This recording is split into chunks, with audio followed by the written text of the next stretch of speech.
Is it remotely possible that this is good? Well, SwitchBot has Universal Remote, and I've been using it for a couple of months now. So let's talk about it.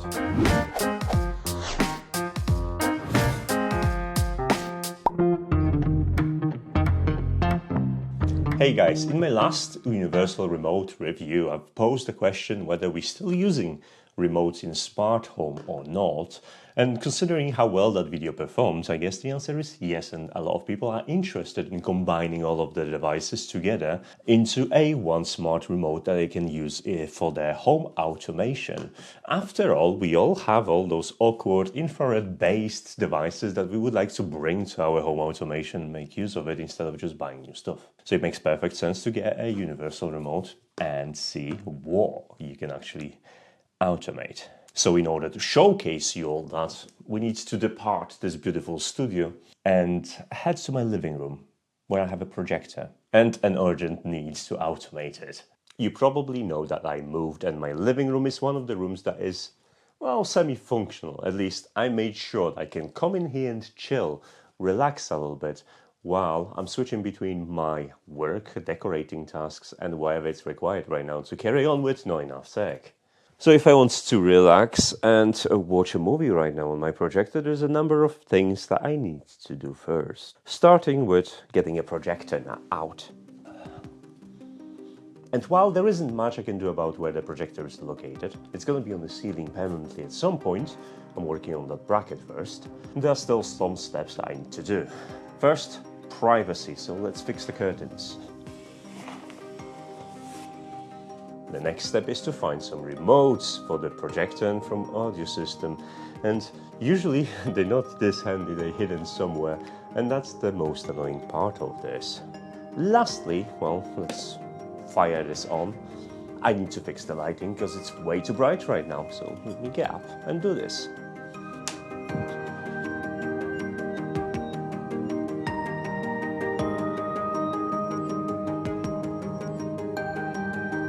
And obviously I have to go through all of this in reverse to terminate my film night session and probably pick up some popcorn or whatever I've been eating from the sofa, and then I can go to bed. So how much more pleasant would have this been if I was using SwitchBot Remote? I'm going to showcase you now how you can make it a little bit nicer, and then I'm going to explain you what's good about SwitchBot Remote and what you should be paying attention. Well, to be fair, there is more than one way to trigger this automation because SwitchBot ecosystem is flexible, but anyone that kind of used to the idea of having a remote, like all the people, will appreciate a dedicated option. So let's do exactly the same and see how easy it is. Press the button and relax.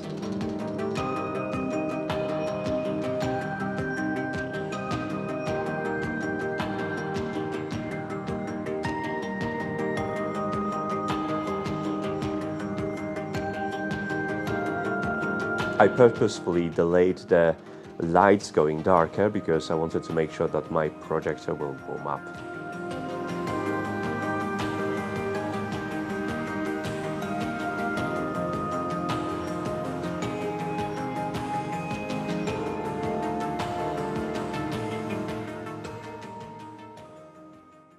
That should give you a good idea how you can integrate SwitchBot Universal Remote into your home ecosystem, especially if you have all the devices from SwitchBot ecosystem, like smart vacuum cleaners and curtains pullers and whatever SwitchBot's going to come up with next. So is it good? Well, first of all, SwitchBot shot themselves in the foot a little bit while ago because they actually named a SwitchBot Remote their smart button. So that's going to be stuck with the awkward name of Universal Remote for the purpose of this video, and that's what we're going to go with. So what you're getting is a nice wedge-shaped controller which is split into two parts. There is a color LCD display and 4 kind of hidden buttons into the bezel. You can't really see them unless you see some kind of reflections, which is okay, and those are responsible for extractions.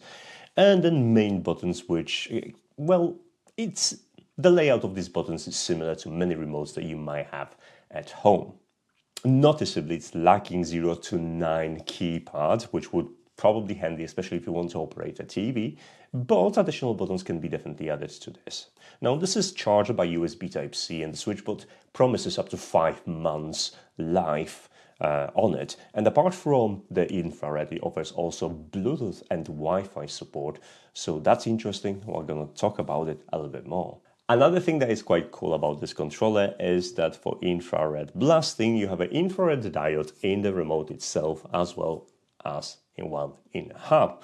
This means that you can actually use your remote in a different location. So you can have a remote controller in the living room and you can have your hub in another room blasting the same signals, so you don't have to take the remote controller with you. Something that, for example, wasn't possible with Sofa Button because they would require you to buy quite expensive bases and put them all over if you had similar devices to control.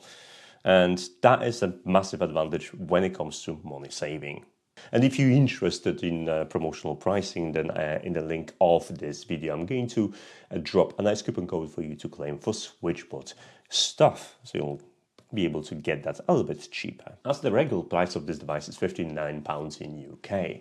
Now, if you already have a SwitchBot hub, then that's all you need to buy to actually start using it. But if you don't, you can settle for a bundle and buy a remote and a SwitchBot hub for just over £100, and you'll need to do so because you need a hub. And this is where my first confusion came in, because when I started to use this, there isn't really much you can do in the SwitchBot Universal Remote interface. All the devices that you can add to your SwitchBot Remote are actually being handled by SwitchBot Hub interface. This is where you add your infrared controllers, and in the app itself, you create the scenes. In the SwitchBot Universal Remote menu, all you have to do is really just select the devices you want to synchronize with this device and send it over for configuration. And this is where I'm going to drop my first annoyance.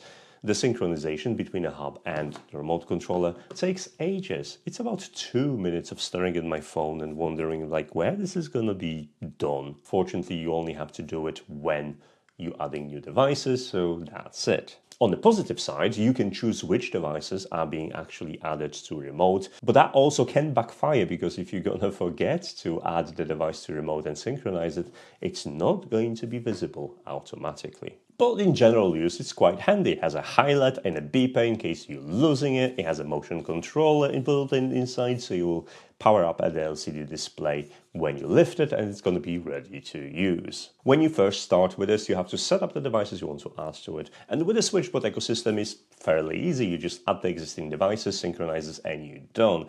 Except for two things. Not all of the devices are supported yet. SwitchBot is working on it, so if you don't see a device available, chances are that device isn't supported with the Universal Remote yet. And other devices, for example, like my S10 vacuum cleaner, they don't particularly support any advanced options. All I can really do is just set it off and set it back to the dock.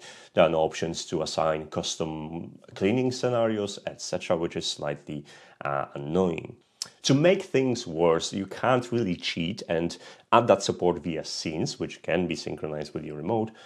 So that's a bit of a bummer. If you want to add third-party devices, you'll have to head to your hub, and you can use either Hub2, which I would strongly recommend, or the normal hub, which is a little bit cheaper but less advanced. Now, in the hub interface, you'll be able to add your infrared device, and there are 3 modes to try. There is a smart setup, in which you're going to press the button and the SwitchBot Hub will try to figure out what kind of device you have and see if it's available in the database. That didn't work for any of my remotes, so I gave up on that. Second option is to pick your device from the list. The list is huge, but again, I was not successful. I guess my devices are different than devices they've listed in there, and I had to rely on the third option, which is manually recording infrared signals by pointing your remote at SwitchBot Hub and recording all the button presses. This could be tedious, especially if your remote has hundreds of different buttons, but on average you'll be able to do it within 5 to 10 minutes and map all the buttons. For the buttons that aren't present on your SwitchBot remote, you can create virtual buttons using the app, and you'll be able to access them using the contextual buttons near the screen. That's nice and handy.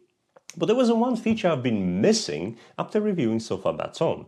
On a sofa button, if you remember, you could daisy chain your key presses and create custom actions, like for example, I don't know, switch input to input 2 and increase the volume, and to execute that with a single button press. Those options aren't really available in here. You could emulate some of that via scenes. For example, if you add a scene, you can create a scene in which you're gonna set a couple of different buttons to be pressed in succession with small gaps in between them, but the system isn't as advanced as the one on sofa button. The redeeming quality of a SwitchBot Universal Remote is that it's basically 4 times less expensive. And this leads me to the second feature I would like to see on this remote. I don't mind spending 5 to 10 minutes to add my infrared remotes to the SwitchBot Universal Remote, that's fine, but would be nice to have user-based system in which you can search all the devices that users contributed and simply download the one you've got. That way, that list of devices would increase very, very quickly, because we all have quirky devices that we want to add to this ecosystem. And yes, while users could make errors in naming them, it would be nice to have that option to search and see if you can find a compatible layout without just going through all the motions. So I am really enjoying this for my movie night. Can I set up the movie night using voice commands or other ways in the ecosystem to trigger exactly the same thing because I already have SwitchBot Hub? Yes, I can. But if you have all the generations living in your house that are used to remote controls and they would like to have something in hand, then it's probably more practical than voice controls, and I can't really imagine adjusting picture quality, changing channels or something with the voice commands, because that gets annoying really, really quickly. While smart remotes become more and more obsolete, they are not gone from your ecosystem for sure. And there is definitely still a bit of a use in them. So if you're looking to enhance your ecosystem, or accommodate the needs of your parents and grandparents or whoever's like to use their remote controllers, SwitchBot has a solution for you, which is kind of cool. Universal remotes are pretty hard to get right, mostly because you're trying to bridge so many different companies, products, and ecosystems into a one product. It's never going to be a perfect solution, but I'm glad it's here. And if you want one for yourself, then take a look at the description of this video for links to this product and a couple of other products listed in this video. So, big thanks to SwitchBot for sending me this for review. Big thanks to you for watching. And as usual, I don't have a posting schedule. You know how YouTube works.